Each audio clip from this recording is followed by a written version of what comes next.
não dá pra você colocar, tipo assim, quero aprender rápido, logo vou chegar aqui já na legenda em inglês, vou chegar aqui já assistindo sem legenda, mesmo que eu não esteja entendendo. Dentro da aprendizagem de idiomas, eu vejo que tem muitos arquétipos. O que seriam esses arquétipos? Porque o curso tradicional, como a gente sabe aqui, como já é um consenso, até mesmo na comunidade linguística, que é um dos métodos menos eficazes que existem, tem aquela coisa, né? Tem aquela certa polêmica, né? De aprenda inglês com músicas e tudo mais. É uma coisa muito íntima pra você falar algo assim tão impessoal, sabe?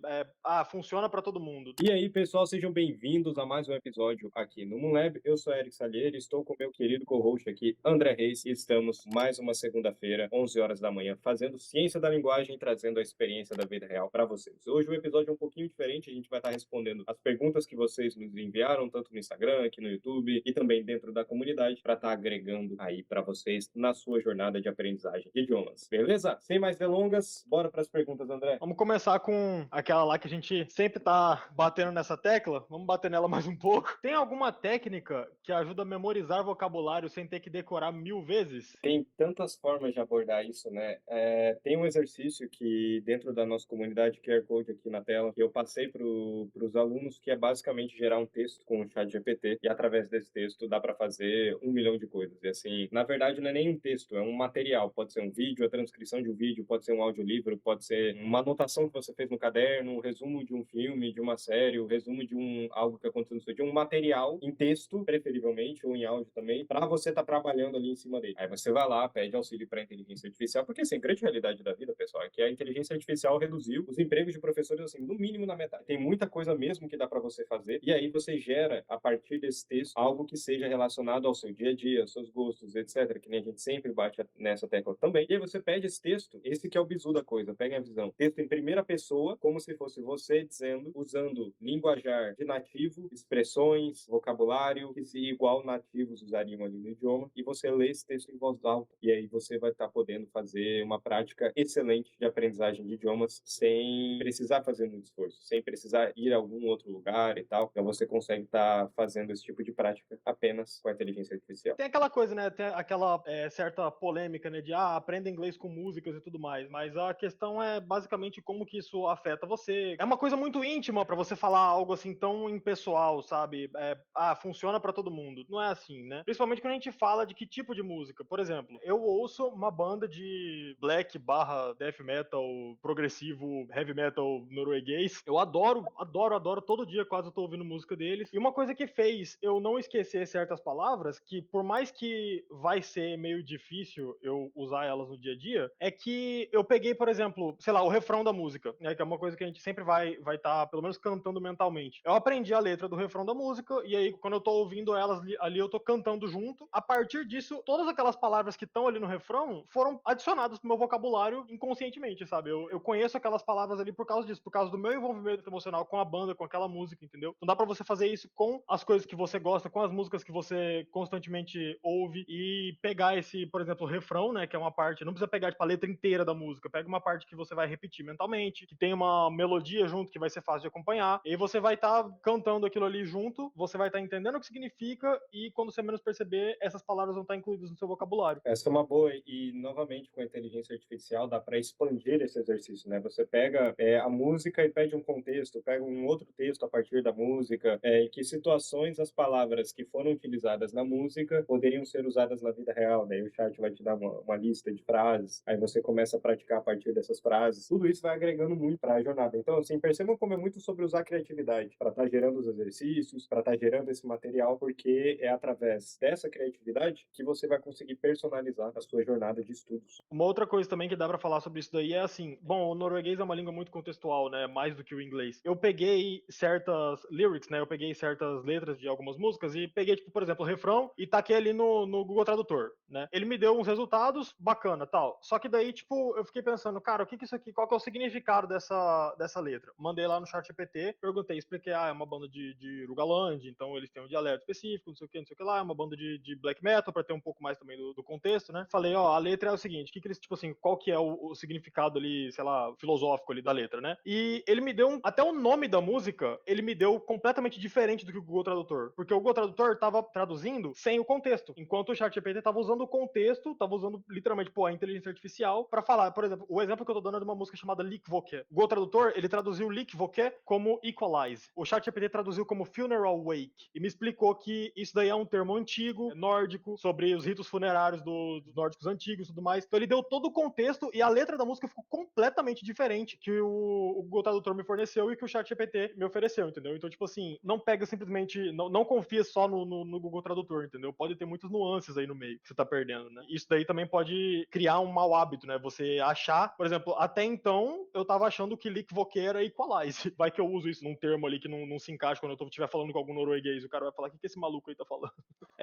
Tem uma aqui que eu acho que é a dúvida, né, que muita gente tem. Perguntaram o seguinte: vocês acham que vale a pena usar legenda em português, legenda em inglês ou sem legenda nenhuma? É impressionante como tudo na aprendizagem de idiomas é um grande depende, né? Então, assim, depende muito do seu nível de compreensão. E, assim, uma coisa que eu quero deixar claro, na verdade, assim, é não reassistir. Por exemplo, você assiste em dublado da primeira vez e depois você reassiste em inglês, não é tão eficiente assim. Porque os fatores que tornam esse consumo eficiente e tudo mais envolve muito o fator surpresa, o seu engajamento ali, a sua curiosidade. Então, quando você já assistiu e já consumiu o material, você tem menos recursos cognitivos para estar realmente aprendendo aquela língua, aquelas palavras e tudo. Assista legendado, sim, com legenda em português. Só que aí, se a legenda em português está muito fácil, se você já sente que pode estar se arriscando ali e tudo mais, coloca a legenda em inglês. Aí tem uma reguinha que você pode fazer. Por exemplo, se você está entendendo menos de 60%, então eu recomendaria já você utilizar a legenda em português, mais ou menos assim. Então é sempre buscar estar ali na margem entre 70% e 80% de compreensão, porque aí você consegue acumular essas horas sem muito esforço, porque existe um fenômeno que eu compartilho muito dentro da comunidade chamado fricção nos estudos. O que seria isso? Digamos que eu estou assistindo uma série, aí a cada 2 minutos eu tenho que pausar a série, voltar, pesquisar a palavra, fazer, sabe, tudo isso é uma fricção, porque impede com que aquele conteúdo flua, com que você consiga consumir ele de uma maneira mais fluida. Então, quando você consegue consumir 70% a 80%, se presume que você não vai ter tantos momentos de fricção, e a partir disso você consegue estar piling up, seria acumulando, vamos dizer assim, repertório para estar consumindo aí. Eu acho que também, tipo, não dá pra você colocar, tipo assim,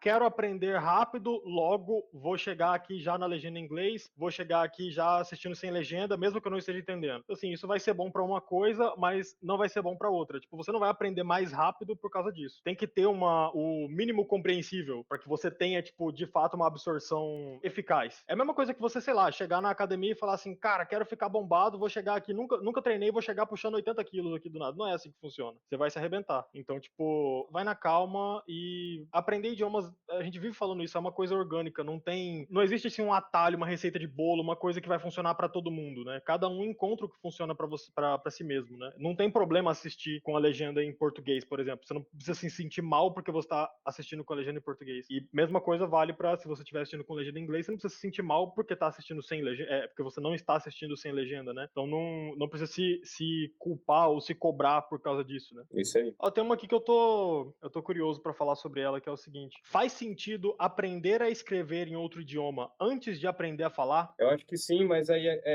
tipo assim, existem 4 áreas, pessoal. The Big Four, que eu gosto de chamar. Writing, reading, listening and speaking. Ou seja, envolve todos os nossos sentidos, pode ser tanto a minha capacidade de escutar, minha capacidade de ler, minha capacidade de escrever, minha capacidade de falar. E aí, só para não ficar muito complexo, existem as capacidades de input, seria listening and reading, ou seja, a capacidade de escutar e a capacidade de ler, e as capacidades de output, que é colocar para fora, que seria writing and speaking. Então, quando eu estou escrevendo, ela é um nível abaixo da fala porque exige menos processos cognitivos. Quando eu estou falando, meu cérebro tem que processar diversas coisas. Ele tem que lembrar como que pronuncia aquele som, o quão distante está o meu modo normal assim de falar e etc. Em relação àquele idioma, também tem a questão na fala, é mais improvisado, você tem menos tempo. E em paralelo, quando a gente está escrevendo, nós temos mais tempo para poder estar pronunciando aquilo. Então, acaba facilitando em diversas óticas, em diversos sentidos. Tanto é que a gente também pode, a partir da escrita, a gente pode também estar lendo em voz alta, praticando a própria fala usando a escrita. Então, faz sentido sim, só que eu recomendaria focar bastante em input acima de qualquer outra coisa. Então, ou seja, leitura e escuta. Exato. Vai ter, por exemplo, na questão da fala, geralmente é o que todo mundo tem mais dificuldade, geralmente é a última habilidade ali que você vai adquirir geralmente, né? Mas isso geralmente também se dá porque a gente tem muito som em outras línguas, né? A gente falando do inglês aqui, tem muito som que não vai ter no português, né? O inglês ele tem muito mais vogais distintas do que no português. Se eu não me engano, o português são 12 vogais distintas, enquanto o inglês é algo em torno de 18 ou 20, não sei. São várias vogais distintas que eles têm a mais que a gente. Um exemplo que eu posso dar disso é tipo bird, esse som a gente não tem no português, né? Enfim, tem vários sons aí, como por exemplo, o TH é um som que a gente não tem no português, é um som consoante, mas a gente não tem no português. Os nossos músculos faciais não estão acostumados a falar,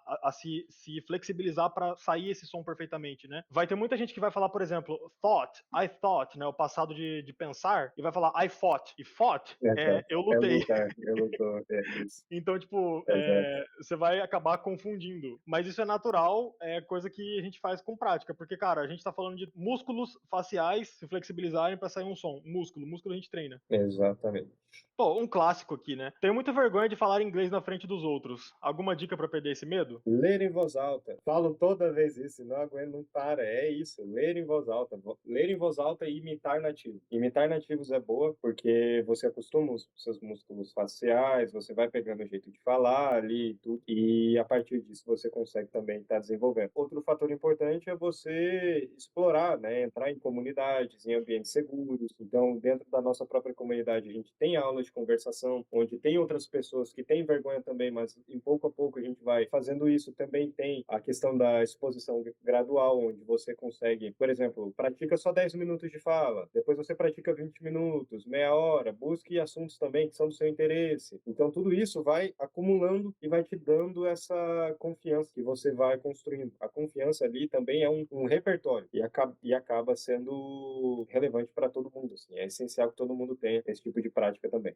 Eu mesmo tenho vergonha de falar em norueguês, por exemplo, porque eu me cobro bastante, porque um dos meus objetivos com a língua é porque eu quero soar igual um nativo. Isso é um objetivo meu, não tô falando pra vocês copiarem ou que vocês têm que soar que não um nativo, não, muito pelo contrário. Isso pode ser até prejudicial, mas eu tô tentando fazer isso ser um objetivo um pouco mais produtivo pra mim, e eu fico meio grilado quando eu me ouço falando em norueguês e eu vejo que, cara, a pronúncia sai terrível, sabe? Eu fico com um pouco de vergonha de falar em norueguês, principalmente quando tem gente por perto. Tipo, eu leio uma frase e eu fico com vergonha de ler em voz alta. Ah, porque tem gente por perto. Mas, cara, sinceramente, dane-se, porque eu tô focando no meu aprendizado. E, sinceramente, é algum crime fazer isso? Não é crime ler um negócio em voz alta em norueguês. A última vez que eu verifiquei não era crime. Então, mas a gente sente, né, essa coisa de, tipo, vergonha alheia mesmo, né? Tem alguns exemplos que a gente pega, por exemplo, acho que o pessoal pode até se identificar com isso um pouco, que tem uma temporada do MasterChef Profissionais que tem uma participante que ela tava morando nos Estados Unidos, né? E aí ela veio pro Brasil e aí ela soltava, tipo assim, uns termos em inglês, assim, do nada ali, sabe?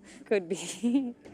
Vixe Maria. E eu ficava pensando, nossa, que cringe, né, cara? Nossa, olha lá, que a mulher passando vergonha e tudo mais. Só que, cara, sinceramente, o problema tá em mim. Eu tô sendo babaca, entendeu? Por que eu tô julgando a pessoa porque ela tá falando uma frase ou outra em inglês? Deixa ela, cara, ela tá se comunicando, entende? Então, aí por causa disso, gera aquela coisa, né? Porque eu fiquei, tipo, pensando, ela tá passando vergonha aí em rede nacional. E aí eu fico com essa coisa, eu vou passar vergonha se eu falar outra língua, entendeu? Vão achar que eu tô querendo me mostrar, querendo me achar, não sei o quê. E, cara, você tá fazendo pelo seu aprendizado. Isso é um inimigo gigantesco dentro da jornada de aprendizagem de idiomas. E aqui teve eu comentei isso no outro episódio, eu acho. Eu passei um final de semana inteiro falando inglês aqui. Dei rolê com os gringos, fiz trilha com eles, jantei com eles e tal. Só falando inglês o dia inteiro, 2 dias. Aí chegou, aí eu fui pedir um Uber. Aí o Uber falou assim: tô aqui. Aí eu, yeah, I'll be right there in a second. Porque eu tava mexendo alguma coisa no cheio. Não, pera aí. Aí eu travei de novo porque eu ia falar inglês de novo. Já tô indo. Aí eu cheguei lá, aí ele perguntou pra confirmar o lugar. Daí eu falei assim: não, hold on, right here. Aí eu, aqui, toda hora trocando, porque meu cérebro tava assim já. E eu só passei 2 dias com os gringos ali. Então, assim, percebam, quando você muda de país, quando você tá numa outra cidade,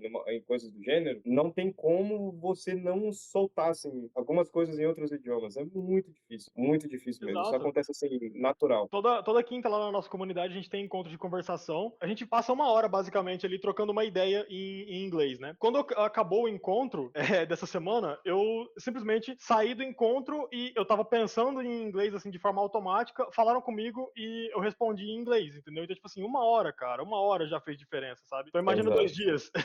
Exato. Imaginem quando vocês passam quando vocês fizerem imersão de 4, 5, 6 horas por dia de inglês, o quanto que isso não influencia vocês a pensar? Imagina quando vocês estiverem morando lá na Alemanha, na França, ó. Tem uma aqui que eu quero falar sobre, porque eu li recentemente de uma pesquisa do James J. Asher, é um cara que eu tenho gostado bastante de ler em relação à linguística. Você acha que tem gente que nasce com mais facilidade para aprender idiomas? Ou é tudo questão de prática? Primeiramente, com prática a gente consegue tudo. Não é impossível, basicamente nada é impossível, né? Mas, de fato, o James J. Asher, ele fala que tem certas pessoas que nascem com uma certa habilidade, uma aptidão de aprendizado de idiomas. E essas pessoas que nascem com essa aptidão, com essa facilidade, são as pessoas que vão conseguir aprender num curso tradicional. Porque o curso tradicional, como a gente sabe aqui, como já é um consenso, até mesmo na comunidade linguística, que é um dos métodos menos eficazes que existem, é muito difícil, né? Então, tipo, pelo fato de ser um dos métodos menos eficazes, a pessoa ainda assim consegue aprender. Então, de fato, existe essa aptidão. Mas essas pessoas, elas não podem ser consideradas parâmetros, porque seria a mesma coisa que você ficar se comparando com Einstein, entendeu? Então, não tem muito falar, eu não nasci pra isso, sabe? Porque, cara, são pouquíssimas essas pessoas,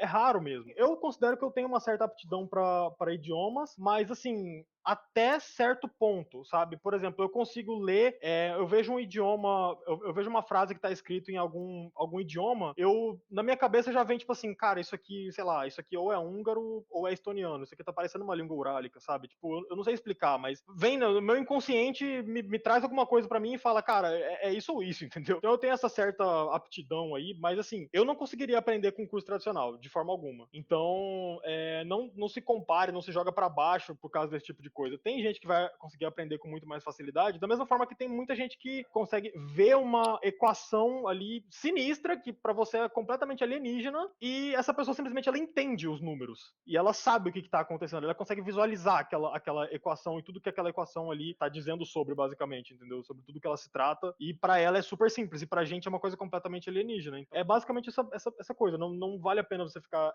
se comparando e se sentindo pra baixo, né? E eu diria também, assim, dentro da aprendizagem de idiomas, eu vejo que tem muitos arquétipos. O que seriam esses arquétipos? Tem gente que tem facilidade mais em ler, tem gente que tem facilidade mais em falar mesmo, por incrível que pareça, apesar dessa ser a maior, como pode dizer, contestação, enfim, a maior questão de muitas pessoas. Tem pessoas que têm facilidade para desenrolar na fala, enquanto tem outras pessoas que têm dificuldade em escrita, tem pessoas que têm dificuldade em escutar. Então, você conseguir identificar também qual das 4 áreas é a sua melhor, writing, listening, reading or speaking, e você, tá vendo? Eu não consigo não pensar em inglês, cara. E você alavancar isso, leverage, você alavancar essa sua área de mais força, é melhor para você. Então, assim, em paralelo a isso, você também vai melhorando as áreas que você tem menos força, que você tem mais fraqueza. Então, percebam como a gente chama isso também de os 3 pilares da fluência. Lá dentro da nossa comunidade tem tudo sobre isso, QR Code aí na tela. Seria a autoanálise, a autonomia do estudante e estratégia personalizada. Então, a autoanálise de você conseguir se autoanalisar, analisar a sua realidade, seus pontos fortes, seus pontos fracos, a sua autonomia do estudante para você ir atrás em busca desses materiais, desses recursos para estar estudando e aplicando nessas áreas e assim desenvolvendo a estratégia personalizada. Mais uma dicona aí para vocês. Ó, tem uma aqui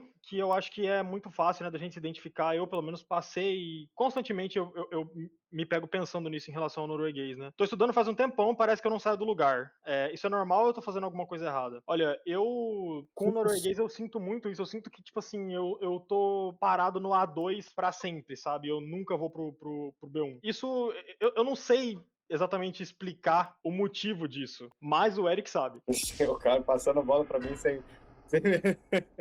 Bom, assim, pessoal, eu genuinamente acredito, e assim, isso é através da minha própria experiência e também da análise com os meus alunos. É muito difícil de você ter um progresso genuíno, assim, onde você realmente pensa, caraca, destravei. Agora eu tô num outro nível, tô num outro patamar, sem você ter 4 horas constantes ali por dia, no mínimo por dia, sustentado através do tempo. Vou repetir. Se você não tem contato com o idioma, no mínimo 4 horas por dia, sustentado através do tempo, é muito difícil de realmente perceber. É um progresso, assim, não exatamente realista, mas claro, nítido, aplicável, assim, que você realmente consiga. Quando a gente está consumindo no mínimo 4 horas, 6 horas de conteúdo por dia naquele idioma, o nosso cérebro não tem outra opção a não ser se adaptar, trazer mais recursos mesmo, gastar mais energia para fazer com que você compreenda. E também isso vai refletir muito no seu dia a dia, na sua rotina, nos materiais que você tem contato para estudar e tudo. E isso vai causar um impacto que vai gerar essa saída do platô. Também tem outra questão,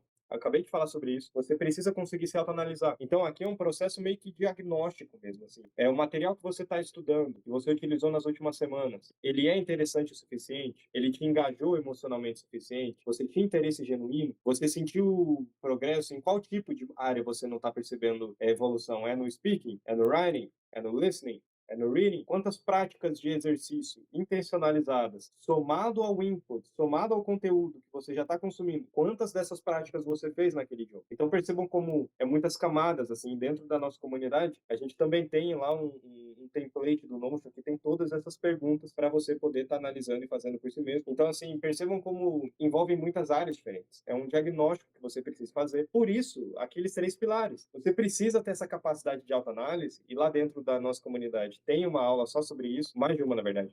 Você precisa ter essa capacidade de autoanálise para conseguir estar reavaliando os seus progressos, os seus níveis, e a partir disso, você está encontrando materiais que vão se encaixar melhor na sua realidade, você está encontrando outros tipos de estudo, outros tipos de exercício, e aí você vai construindo essa nova estratégia, porque, em essência, se você está aplicando esses conceitos, esses pilares, é muito difícil de você não progredir. Não faz nem sentido, porque você está, naturalmente, se adaptando. E quando você se adapta, o nosso cérebro não simplesmente descarta aquele conteúdo. A única forma de você não sentir progresso é se você está travado nesse número de horas e número de práticas há um tempo e você não aumentou. Seria o equivalente a você treinar na academia sempre com o mesmo peso. E você se acostuma com aquele peso e você não aumenta a carga.